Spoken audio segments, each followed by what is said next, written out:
My name is Sandy Kaiser. I am the Employment First Specialist for the Division of DD. So I'm excited to host this month's Champions of Employment presentation. So in honor of National Disability Employment Awareness Month, we thought it would be great to highlight a very successful person who also happens to have a disability and let her share her story. So before we get started, as always, we like to take a pulse of who's in the audience.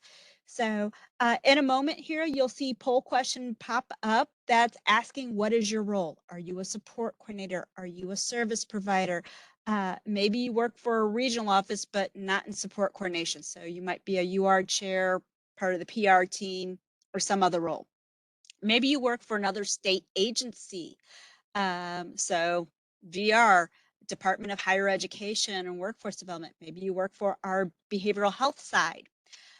Maybe you're an individual or a family member, or maybe there's some other role. So that poll should pop up here. You got about 1 minute to let us know what your role is.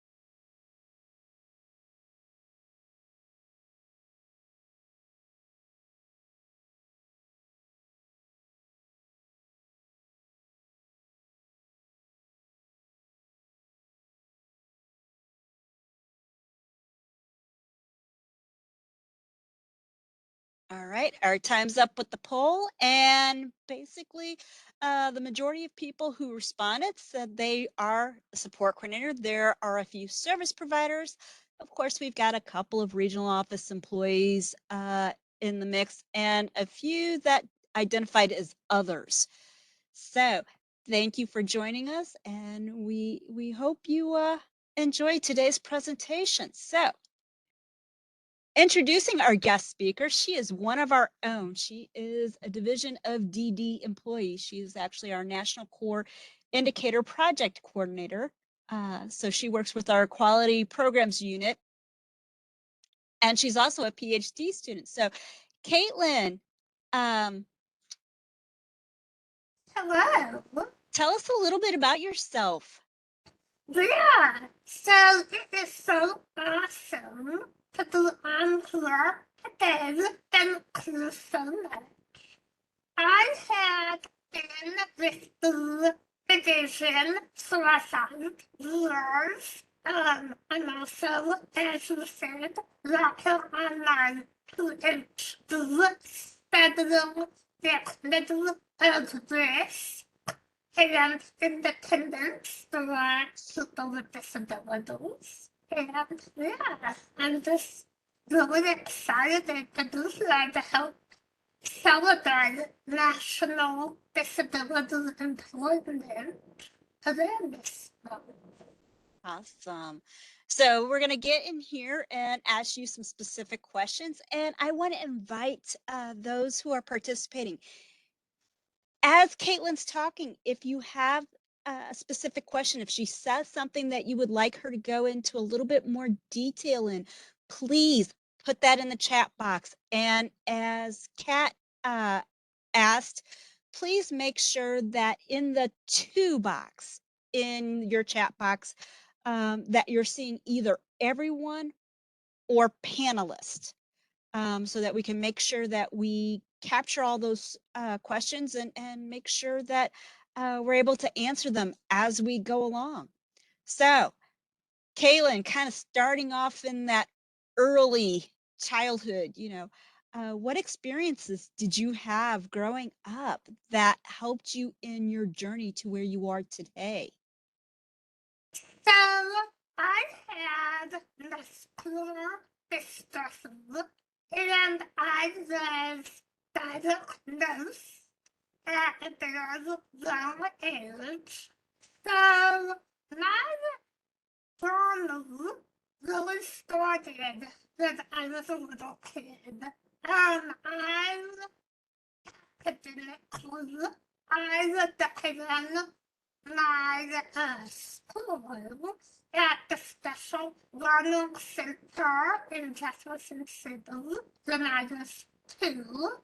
Um, and they helped me get my first wheelchair on my O2 speech and O2 there until I started kindergarten. I attended South Carolina or 2 in Logan. For those of you who don't know where Logan is, it is in the middle of nowhere between the city and Harmon. And it was a very small school district, and they were amazing. They really were very inclusive, and they made sure that throughout my whole time there, that I was always in the classroom with my peers. I was never forced into a special education class just because of my disability. And as I got older, they were also instrumental in introducing me to vocational rehabilitation, who helped me burn out my preparation to college and going to college. So I would say my experience early on with such a supported school district helped me get to where I am today.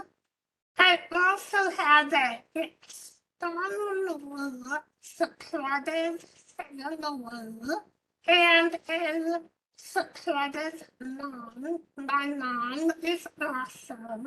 And, I was raised with the mindset that, yes, I have a disability, but it's just a part of who I am. It's not who I am. And, I was instilled with a really strong rock ethic and the mindset that,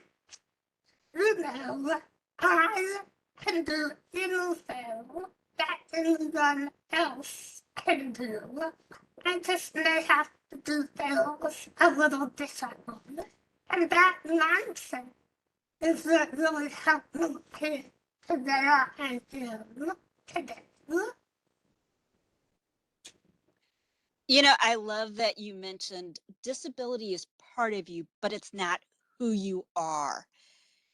So we all use all different adjectives to describe ourselves. And of course, in that, it's like, okay, having a disability, yeah, that's a part of who I am. That's one of the many different adjectives to describe myself, but it's not the only adjective. So I love that you mentioned that.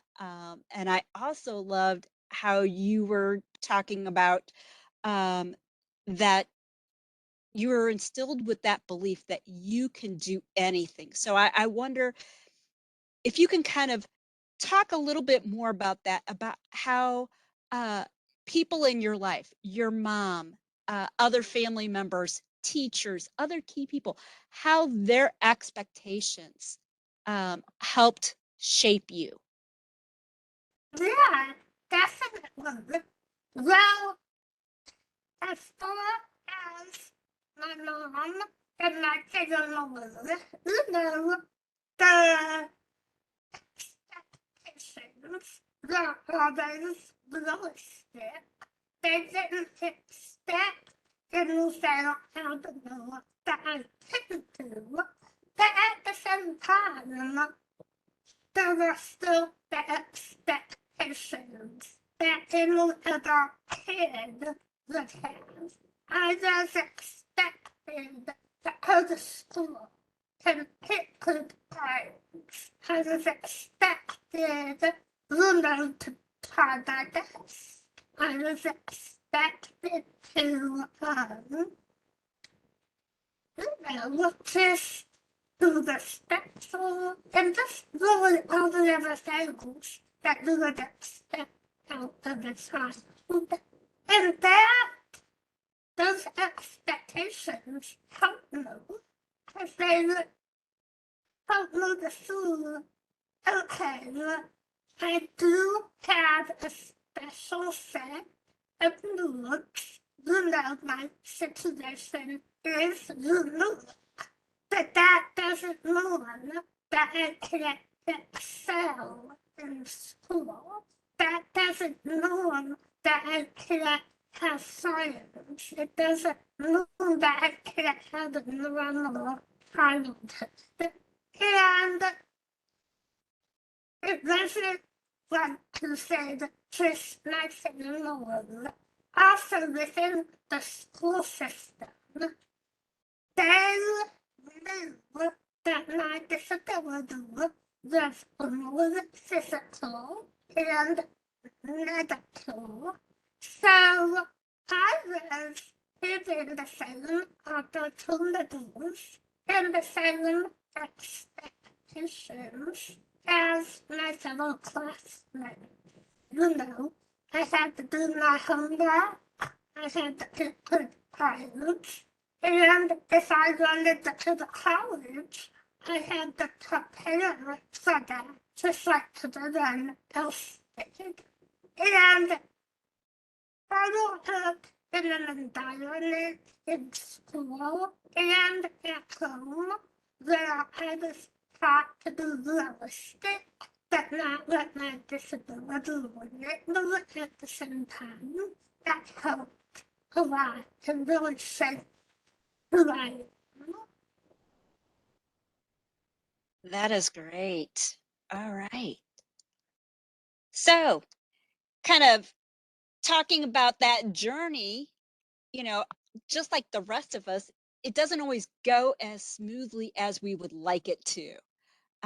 So, what roadblocks or hurdles have you encountered along your journey? So, I would say the biggest roadblock has been the people's assumptions and stereotypes. As human beings, it's really easy to look at each other and make assumptions. And that happens a lot in our society, unfortunately. So, after high school, I went on to college at Lincoln University here in Jefferson City. And, I was ready for that whole college experience. I wanted to live on campus in a dorm, just like everyone else did. I wanted to have all of those experiences, which was really good for me. And I've had a nurse with me all the time, which enabled me to live on campus. And that independence of being on my own and coordinating my own care really helped me to grow up a lot. To kind of see how the real world is. So while I was in college, I double majored in psychology and social work, and couldn't make up my mind which I loved more, so I did this. And the psychology department was amazing. They were so accommodating. My disability wasn't seen as a adaptable, and they gave me several awesome learning opportunities. They helped me pick several internships, and they were the best. However, the social work department doesn't quite so open-minded about my situation.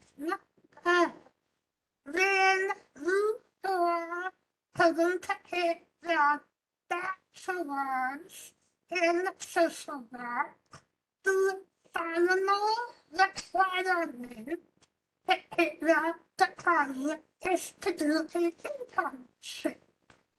And it is the job of the university that you are attending to help you find that social work internship. And I am a very positive person. I am a very proactive person. So a couple of semesters before I was ready for an internship, I went to talk to my academic advisor to start talking about the logistics and what would be possible for my internship. And fortunately, my academic advisor was not as excited about it as I was. Who did not believe that someone in my situation could complete an internship? And she didn't know if anyone would want to hire me. She actually told me not to have false hope about becoming a social worker. And she suggested that I just major in psychology with a minor in social work. Now, keep in mind, I was pretty much done with my social work classes. I was getting to the end, and they were telling me this.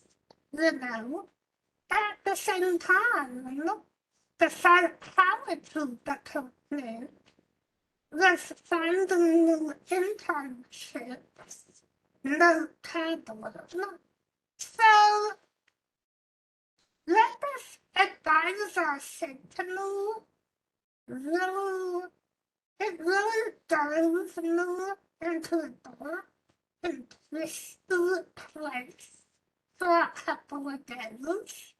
I started to question myself. Could I do this? Was I being unrealistic? And it got to the point that it was like, this is not about me. It is, but it's also about a young student with a disability who comes after me. And I did not anyone else who experienced that I was going through with this advisor. So I took it up with the Lincoln University Disability Center, and they helped me had a sit down with this advisor, and I had the opportunity to respectfully say to her, you don't know. Not once have you asked me what I can do, that you have just made assumptions. And realistically, there is a lot I cannot do physically. But if you give me a chance, I can show you all the things that I can do. So, long story short, at that point, they switched me to a different advisor. They thought it would be better just to have someone new. And that advisor did the same thing. She actually sweat out the shoes to help me find an internship. So at that time, I had to go back to the disability center. We had to go through all of that rigmarole all over again. And the School of Social Work was eventually told that legally they had to help me find an internship, just like they would any other student. So I ended up doing my internship with the Missouri Coalition Against Domestic and Sexual Violence. It wasn't really an area of social work that I was really interested in. However, it turned out to be such a good internship. I learned so much.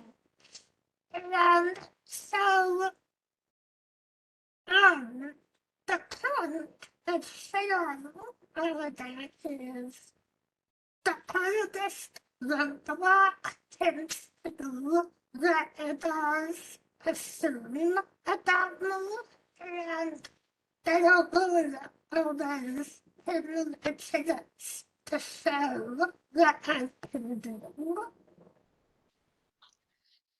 You know, I love that also in that story, Caitlin, you show that we all hit roadblocks, but don't let them become the brick walls that we can't get around.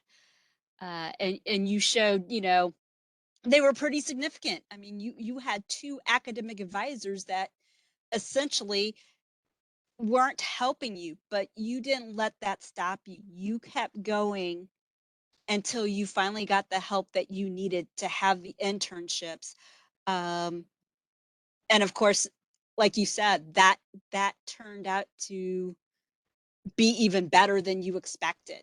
Mhm. So um, And I love that story of keep going.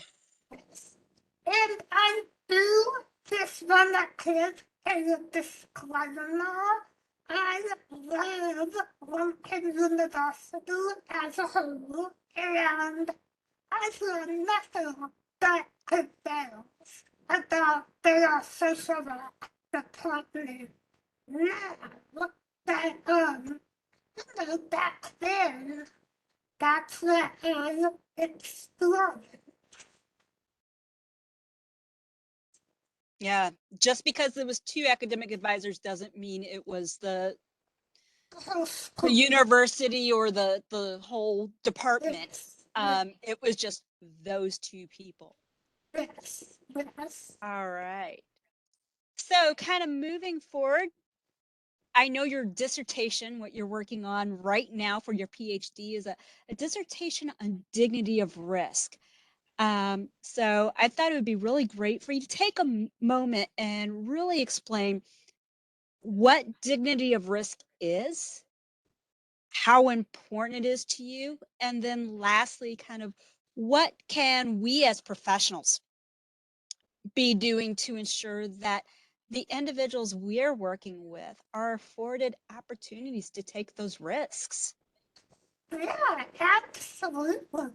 So, we all have the right to make decisions in our lives. And I actually looked it up on the internet yesterday. The average person makes 35,000 decisions every day. And that's crazy to think about because you don't always, never realize you make that many decisions within a day. And it's something that is really easy to take for granted. The ability to decide, even the little things, like that you want to have for breakfast, that you want to wear, that you want to do throughout the day. Those are decisions you make without really even thinking about it. So, part of individuals is recognizing how choice is a basic human right. And whether you have a disability or not, everyone has the ability to make decisions about their lives. And that ability to make decisions is directly tied to quality of life.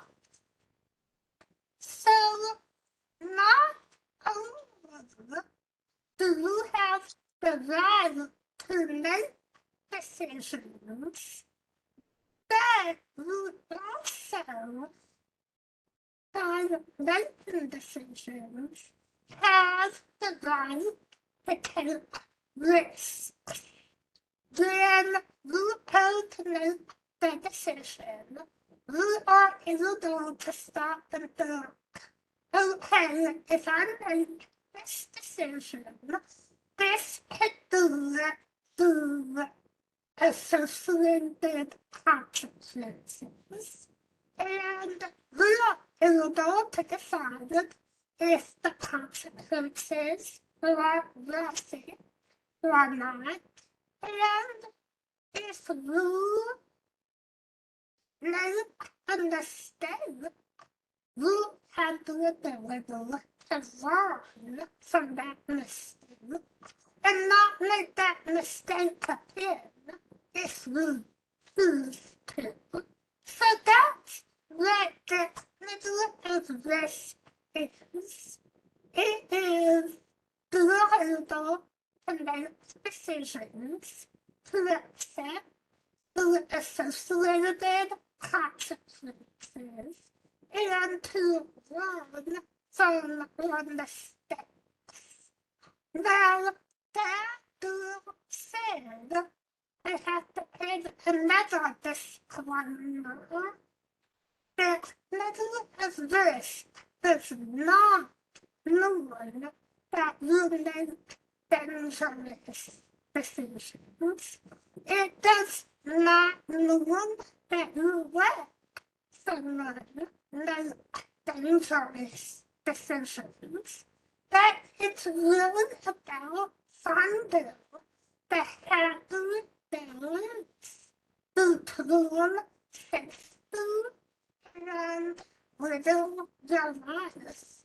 And that is a lot of dignity in decision making. And when you are trying to take care of someone, it can be really easy to take away choices and not even realize that you're doing it. Or you can get so focused on protecting the individual that you don't really realize that you're taking their choice. So this legislation is all about finding the happy balance and, whether a person has a say in how they live their lives. Personally, equitable address is extremely important to me. I don't know if you all can tell, you probably can, that I have a ton. I am on a generator. I have a lot of medical issues. I am in total high maintenance kind of girl. And it's really easy for people to be overprotective of me because they're so focused on, oh my goodness, you have all of these issues and you need to do this and this and this to keep you healthy. And sometimes I have to do like, I understand what you're saying, and I appreciate it, but I also have a say in my life, and I direct my own care. So while you support me to be healthy, you also have to support my ability to make decisions about what's best for you. And that has led to my, passion for dignity of race. Through my work with the division, I hear all the time stories about individuals who don't even get to decide what they have for lunch, or what time they go to bed, or this or that. And it's just like, they don't get to have a say in their life at all. And that it makes my heart when I hear that there's also a fire in my soul. And I am blessed with an awesome support system that respects my dignity of race. But not everyone has that.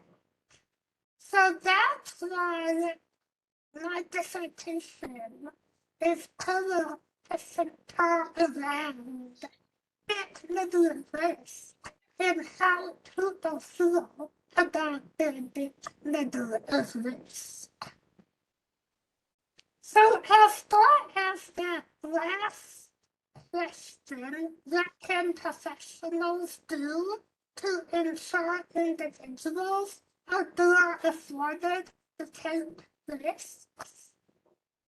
The first thing I would say is time to take the time to get to know the individual and what their situation is, what they are capable of, and that they need help with, and really focus on what it is that they need, or the certain decisions that they can make on their own with the right kind of support.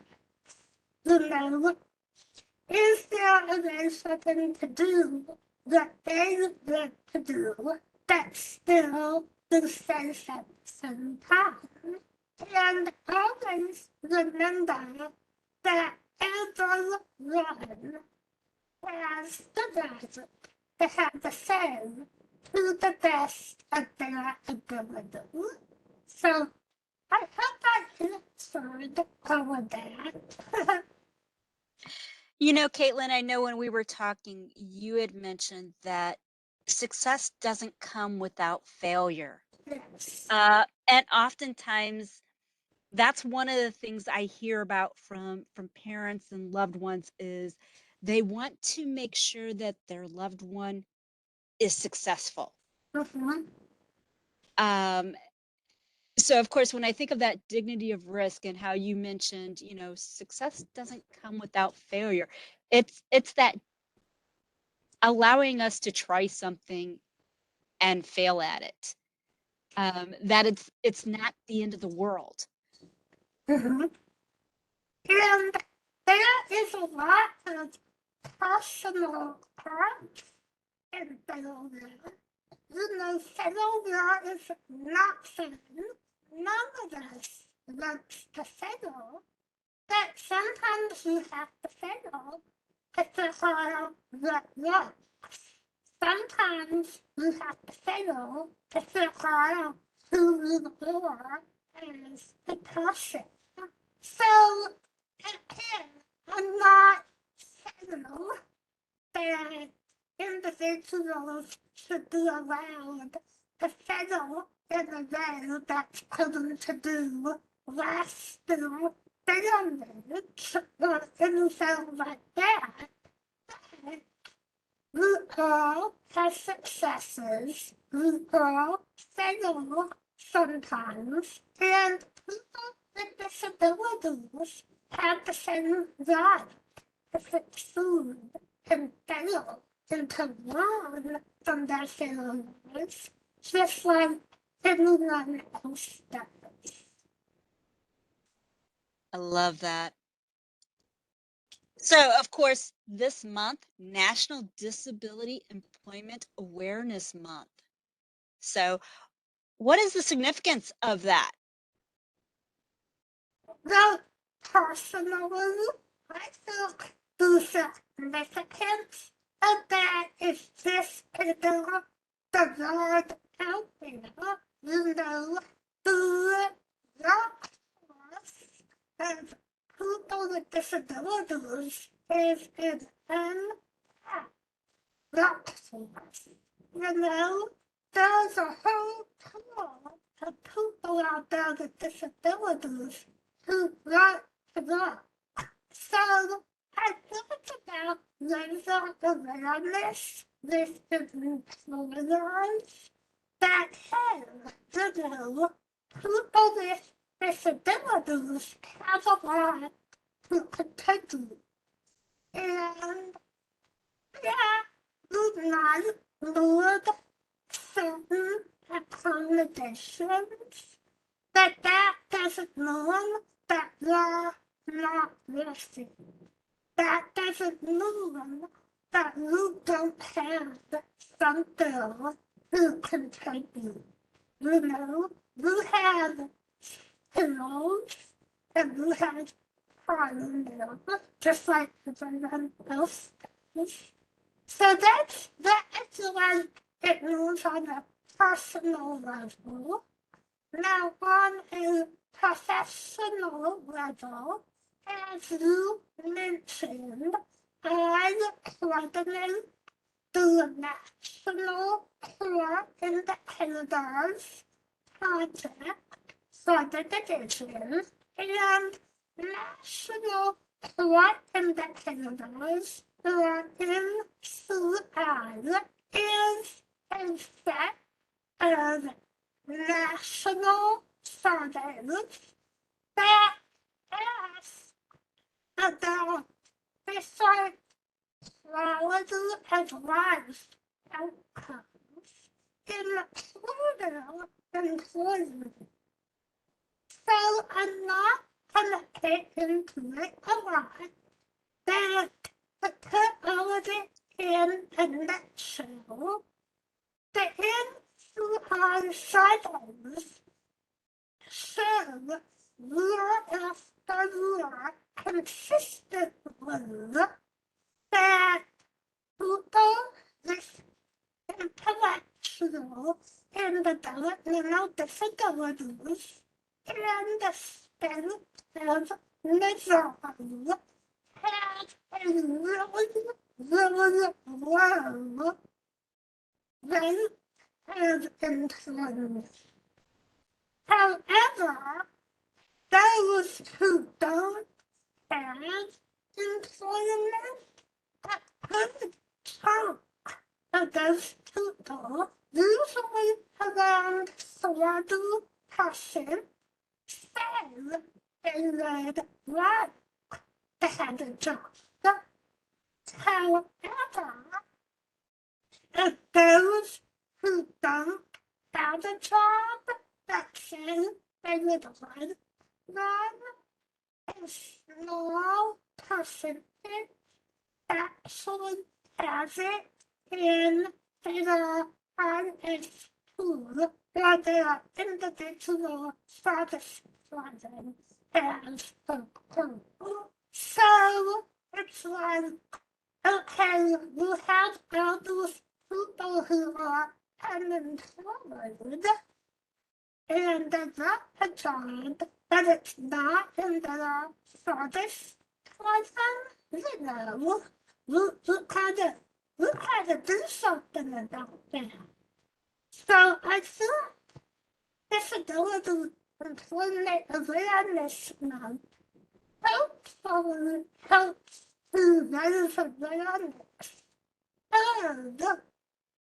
and people with disabilities can have jobs and they got jobs and employers need to do open-minded about tapping into that workforce because we have a lot to contribute. You know, Caitlin, I think back to when I was growing up in the 70s and 80s, and you didn't see a lot of people with visible disabilities. There may have been some hidden disabilities, but those who are visibly disabled, you didn't see a lot of individuals with those visible disabilities working. Now, you know, 40 years later, it's more common. You see a lot more people with disabilities that are working, and you hear about it in all different levels and industries. So you hear about people with disabilities who are CEOs, managers, frontline workers. You see them in all different types of jobs. So I think, you know, hey, we've really come a long way. However, like you just pointed out, we still have a ways to go.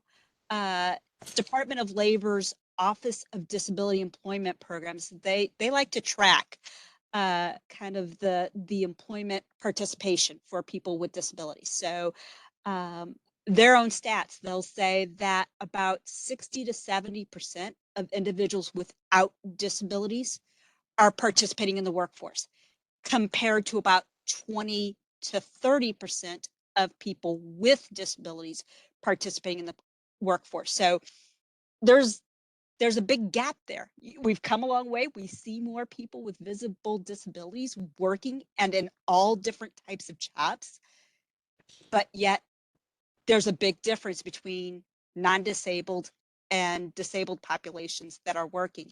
And as you pointed out, there's even a bigger gap when we look at individuals with intellectual and developmental disabilities. So yeah, we still got a lot of work to do. Always, little always have a lot of work to do with it comes today. So, kind of like final notes, takeaways for us professionals. What do you hope that people take away from your personal story today? Do not make assumptions. Do not try to dictate to someone that their success or that their potential is. You know, coming back to my story at LinkedIn, you know, I was trying to become a social worker, which with my disability was a very realistic goal. Now, if I was trying to become a firefighter or a police officer or something, yeah, someone probably should have questioned whether that was realistic.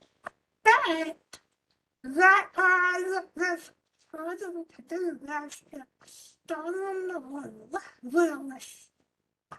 So, you take the time to think about the person. If you wonder how they are going to do something, yes. Give them a chance to tell you or show you what they can do. And don't just try to limit them based on what you think they are capable of. Because, we all have disabilities. We all have limitations of some kind. But even if you have the society calls a disability, you still have a lot of capabilities. So take the person and take it to show you who they are. I love that you mentioned that, we all have our limitations, we all have our capabilities. And that is so true of all of us, whether or not we have a diagnosed disability or not. And I once heard somebody say, we all have disabilities. Some of us just don't know it yet. Yes. um, so I love that you kind of bring that out, that it's like, hey, we all have our limitations. We all have our capabilities. So it's looking at what somebody's capabilities are and also being aware of what their limitations, what their support needs might be, because for each person, it's going to be a little bit different. Yes. And So, yeah. is there anything specific, any specific advice you would have for support coordinators? As far as support coordinators, I would say do your best to try to educate yourself on what resources are available to people who want to pursue employment or want to go to college. Because as someone who also lives in the system, I can tell you resources are not always easy to find because they're not always advertised. So try to know what resources are out there so that you can educate the individuals that you're working with. And of course, the resources are always changing. I mean, I just think about with technology, it's like what was available 5 years ago, what's available now. It's always changing. So I think as support coordinators, we're always having to kind of go out and seek new information ourselves. Yeah, and don't stop shooting. that information, then always try to stay up and return. Awesome. So for those of us who have joined today, would love to take a moment to reflect. So in the chat box, answer any one of these questions. You know, what is something you learned today, or what is one action that you plan to put into practice as a result of today's discussion? Or what would you like to hear more about? And for those who are new to this, I don't like to move on until I've gotten at least one or two comments in the chat box.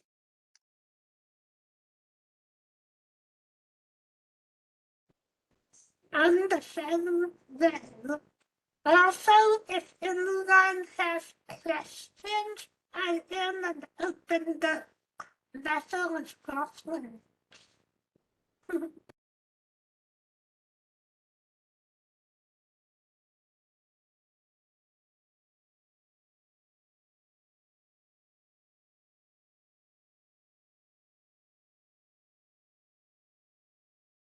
Aha, the waiting game works.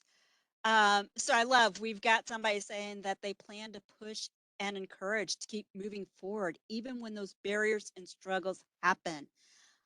It's easy to give up, and Caitlin's story is a great example of, you know, how to keep going. So thank you, Caitlin. We've also got somebody saying, hey, be willing to support individuals with taking risks, even if the concern for an unsuccessful outcome is likely.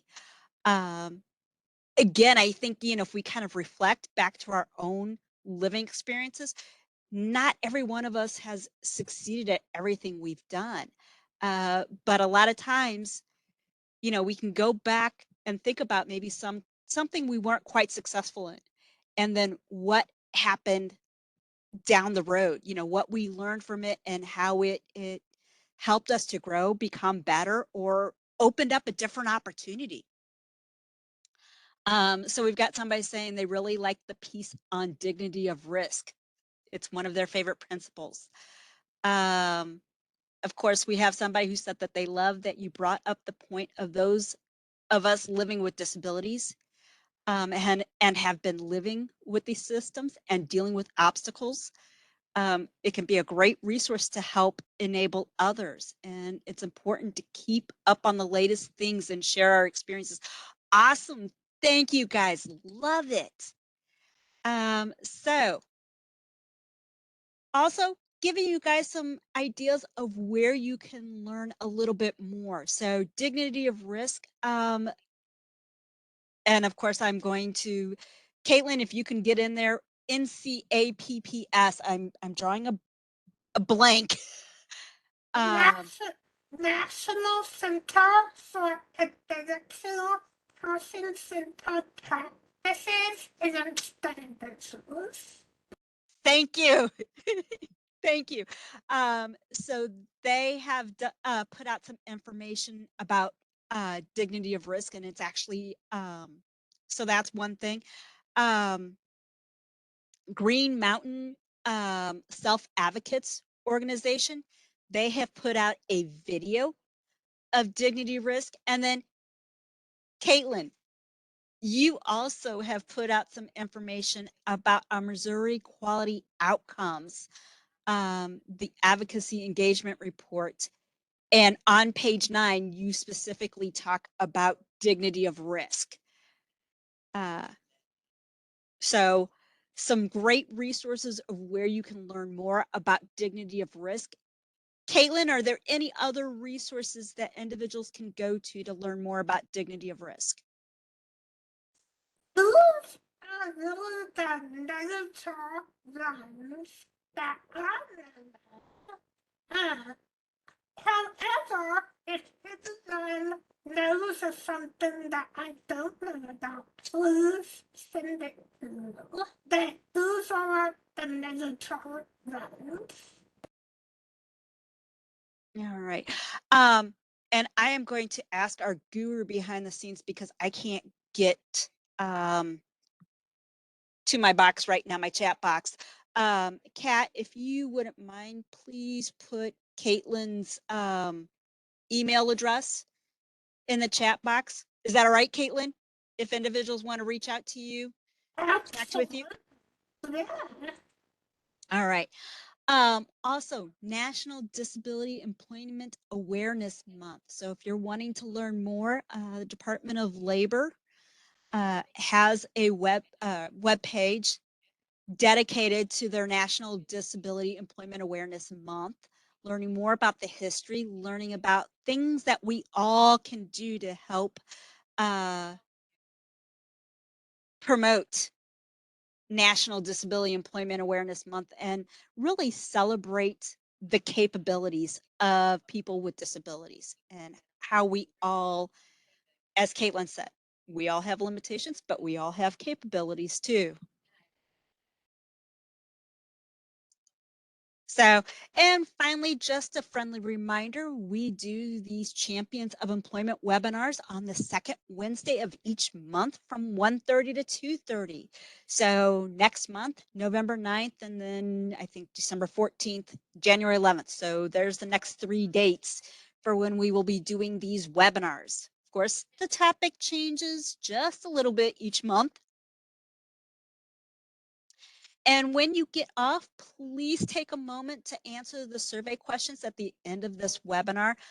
It's really helpful for ensuring that I'm giving you what you need, that we're planning topics that you guys are finding useful and that you are able to get benefit out of your time joining us. So please take a moment to fill that out. And finally, my contact information. So my phone number is 636-926-1229. And my email is sandy.keyser, and that is spelled Keyser at dmh.mo.gov. And finally, a very huge thank you to our guest speaker, Caitlin. Thank you for sharing your experiences and your insight. And also, thank you to our audience. Thank you for spending your afternoon with us. And we hope that you were able to get something out of today's conversation. So thank you, everyone. Have a great week.